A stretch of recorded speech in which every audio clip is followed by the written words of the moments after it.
Siz hech qachon ko'chada qolganmisiz? Boshingiz ustida tom, cho'ntagingizda bir tiyin yo'q. Faqat yomg'ir va sovuq shamol hamrohingiz bo'lganda inson nimalarga qodirligini bilasizmi? Men o'sha tunda shunchaki boshpana izlagandim.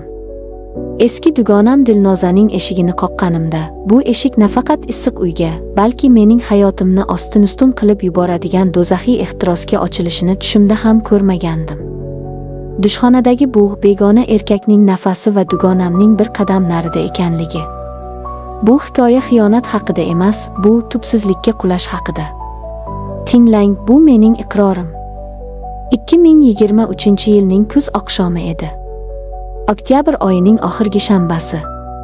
Erimdan ajrashganimga roppa-rosa yarim yil bo'ldi. O'sha kunni, o'sha sovuq vidolashuvni har kuni tushimda ko'raman. Stol ustida qoldirilgan kalitlar. Uning orqasiga qaramay chiqib ketishi. Uy ichidagi o'lik sukunat. U ketdi. O'zi bilan birga mening ishonchimni, orzularimni, kelajagimni ham olib ketdi. Men bu katta va shafqatsiz shaharda yolg'iz qoldim. Eski hayotimdan voz kechishga majbur bo'ldim.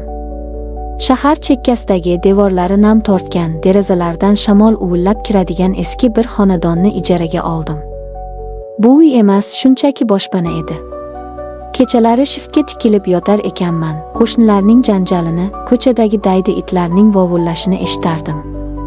Har oyning oxiri men uchun dahshatga aylanardi. Ijara puli.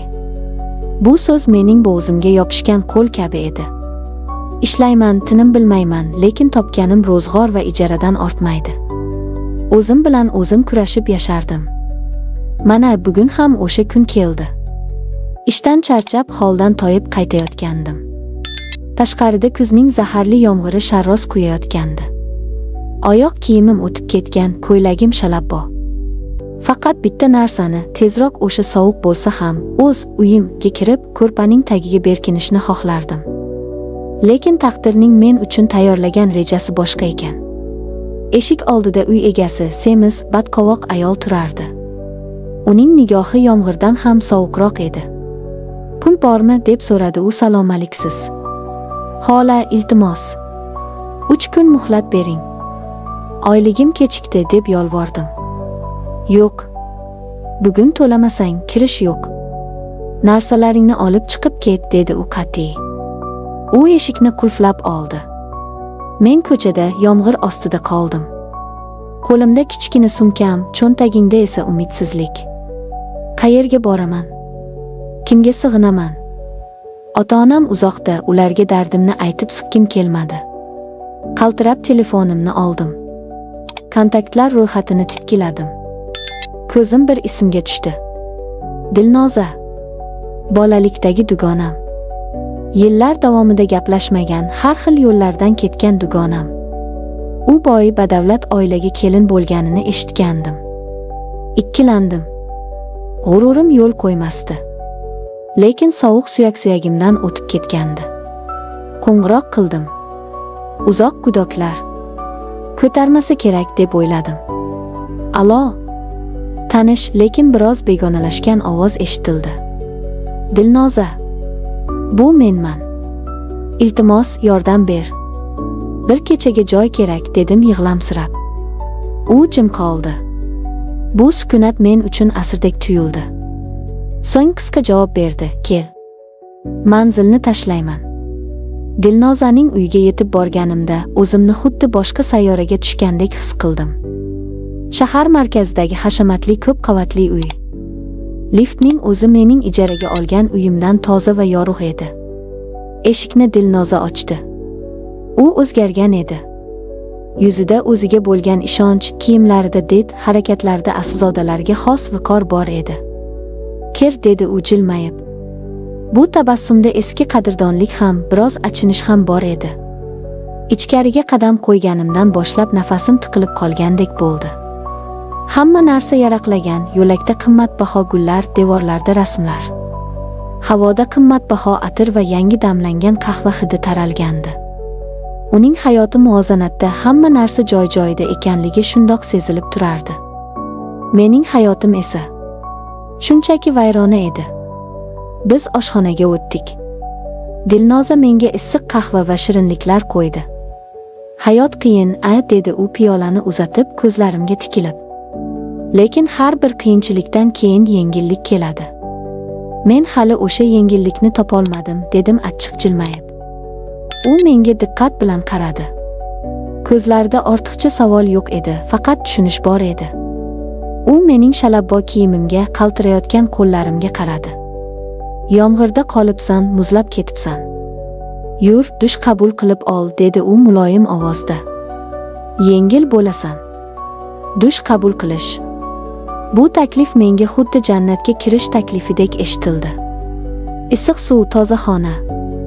Men bunga qanchalar muhtoj edim. Dilnoza meni keng va yorug' yuvinish xonasiga boshlab kirdi. Mana sochiq yangi xalat. Bemalol yuvinaver. Men yotoqxonada bo'laman, dedi-yu chiqib ketdi. Dushxonada yolg'iz qoldim. Ko'zguga qaradim. U yerda charchagan, ko'zlari so'ngan, hayotdan to'ygan bir ayol aksini ko'rdim. Kiyimlarimni yechdim. Issiq suvni ochdim. Suv terimga tekkanda u nafaqat tanamni, balki ichimdagi muzlagan yolg'izlikni, alamni va yashirin istakni ham uyg'otdi. Anchadan beri erkak kishi bilan bo'lmaganman. Tanam mehrga, teginishga tashna edi. Issiq suv ostida ko'zlarimni yumib, bir zumga barcha muammolarni unutishga harakat qildim. Dushdan chiqib sochiqqa o'ranib turganimda eshik taqilladi. Kirib chiqaymi? Bir narsam qolib ketibdi, dedi Dilnoza. Kir, dedim. U kirdi. U ham yechini boshladi. Men ham bir chayilib olay, erim kelishiga tayyorgarlik, dedi u kular yuz bilan. Men uni kuzatdim. Uning oppoq, parvarishlangan badani. Lekin e'tiborimni boshqa narsa tortdi. Uning qomati. Biroz to'lishgan, harakatsizlikdan bo'shashgan edi. Dilnoza dush kabinasiga kirdi. Suv shillillab oqa boshladi. Kabina oynasi xira bo'lgani uchun uning faqat silueti ko'rinardi. Men ko'zgu oldida sochlarimni quritayotgandim. Fenning ovozi g'ullardi. To'satdan fenni o'chirdim. Eshik ortidan erkak kishining yo'g'on ovozi eshitildi. Dilnoza, hali ham dushdamisan, jonim? Muzlab qoldim. Bu uning eri edi. Men nima qilishni bilmay qoldim. Men yubka sochiqqa o'ranganman, ich kiyimsizman. Dushxona eshigi qulflanmagan. Ovozga javob berishga ulgurmadim. Dastgohga yopishib, go'yo tish yuvayotgandek turib oldim. Umid qildimki, u hozir kirib kelmaydi. Lekin qadam tovushlari yaqinlashdi. Eshik tutqichi buraldi. Yo'q, deb ichimda baqirdim. Eshik ochildi. Ostonada baland bo'yli, kelishgan, faqat beliga sochiq o'ragan erkak paydo bo'ldi. U kirib keldi va meni ko'rib to'xtab qoldi. Men og'zimda tish pastasi bilan, qo'rquvdan ko'zlarim katta-katta ochilgan holda unga tikilib qoldim. U bir zum menga, keyin ishlayotgan dush kabinasiga qaradi. Dilnoza ichkarida suv ovozidan hech narsani eshitmayotgan edi. U chiqib ketishi kerak edi. Uzr so'rab eshikni yopishi kerak edi. Lekin u bunday qilmadi. Uning nigohi mening yalang'och yelkamga, sochiq ostidan ko'rinib turgan oyoqlarimga tushdi. O'sha nigohda hayrat emas, balki yovvoyi bir uchqun paydo bo'ldi. U sekin eshikni yopdi va qulfladi. Mening yuragim to'xtab qolayozdi. U menga yaqinlashdi. Juda yaqin. Men ortga tisarildim, lekin orqamda devor bor edi. Chiqib keting demoqchi bo'ldim, lekin ovozim chiqmadi. U indamadi. Faqat ko'zlarimga tikilib bir qadam oldinga tashladi. Dushxonada g'alati, bo'g'uvchi va ayni paytda elektrli bir sukunat hukm surardi. Faqat suvning shildirashi va bizning tezlashgan nafasimiz. U mening yonimga keldi. Uning erkaklik hidi, issiq nafasi meni o'rab oldi. U qo'lini uzatib nam sochlarimga tegdi. Bu teginish, bu xuddi olovdek edi.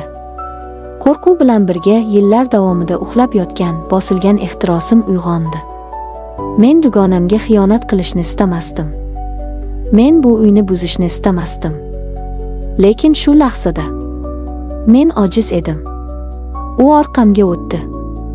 Uning ko'kragi mening yalang'och yelkamga tegdi. U belimdan mahkam ushladi. Men qarshilik qilmoqchi bo'ldim. Qo'llarim bilan uning qo'llarini itardim.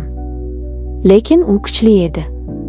Va eng yomoni, mening tanam unga qarshilik qilishni xohlamayotgandek edi. U sochiqni sekin pastga tushira boshladi. "Iltimos, Dilnoza", deb pichirladim men. "U eshitmaydi", dedi u qulog'imga past xirillagan ovozda.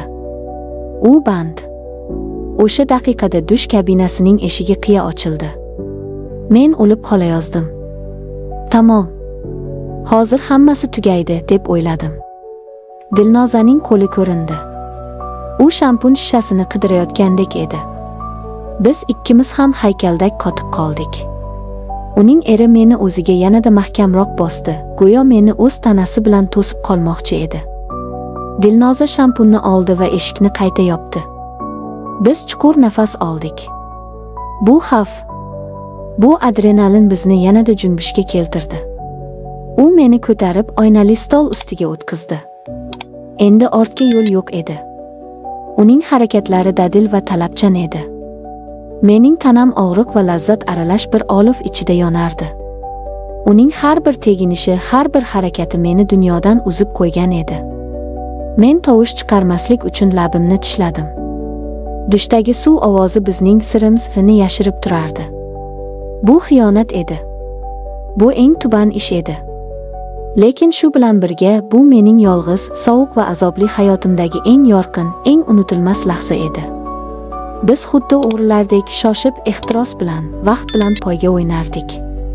10 daqiqa, balki 15 daqiqa. Bu vaqt ichida men butun umrga tatigulik hissiyotlarni boshdan kechirdim. Biz bir-birimizga tikilib so'nggi nuqtaga yetdik. Uning nafas olishi og'irlashdi, men esa holsizlanib uning yelkasiga boshimni qo'ydim. Suv ovozi o'chdi. Bu signal edi. Biz tezda ajraldik. U chaqqonlik bilan sochiqni beliga o'radi va eshikni ochib tashqariga chiqib ketdi. Men titrayotgan qo'llarim bilan sochiqni o'ranib, yana ko'zgu oldiga qaytdim. Yuzim qip-qizil, ko'zlarimda yovvoyi bir nur bor edi. Bir necha soniyadan keyin Dilnoza dushdan chiqdi. U xalatga o'rangan, yuzi tiniqlashgan edi. "Voy, sen hali ham shu yerdamisan? Sochingni quritib bo'ldingmi?" deb so'radi u beparvo. Men unga qaradim. U hech narsani bilmasdi. Uning eri hozirgina shu yerda men bilan nimalar qilganini xayoliga ham keltirmasdi. "Ha, quritayapman", dedim zo'rg'a. Ovozim o'zimga begona tuyuldi. O'sha kecha men mehmonxonadagi divanda yotdim. Uxlay olmadim. Tanadagi hislar, vijdon azobi va qo'rquv meni tinch qo'ymasdi. Ertalab tong otganda men sekin narsalarimni yig'ishtirdim va Dilnoza uyg'onmasdan uydan chiqib ketdim. Stol ustiga qisqa xat yozib qoldirdim: "Rahmat hammasi uchun. Men ketdim. Hozir." Oradan vaqt o'tdi. Men yana o'sha eski hayotimga qaytdim. Ijara sarsonman. Lekin o'sha tun, u mening xotiramda mangu muhrlanib qoldi. Men dugonamning yuziga qanday qarayman? Bilmayman. Bu voqea menga bir narsani o'rgatdi. Inson har doim ham o'zini nazorat qila olmas ekan. Ba'zan sharoit, yolg'izlik va bir lahzalik zaiflik bizni shunday jar yoqasiga olib keladiki, undan qaytishning iloji bo'lmaydi. Bu mening sirim. Bu mening gunohim. Va bu mening eng shirin xatoim. E'tiboringiz uchun rahmat. O'zingizni va yaqinlaringizni ehtiyot qiling.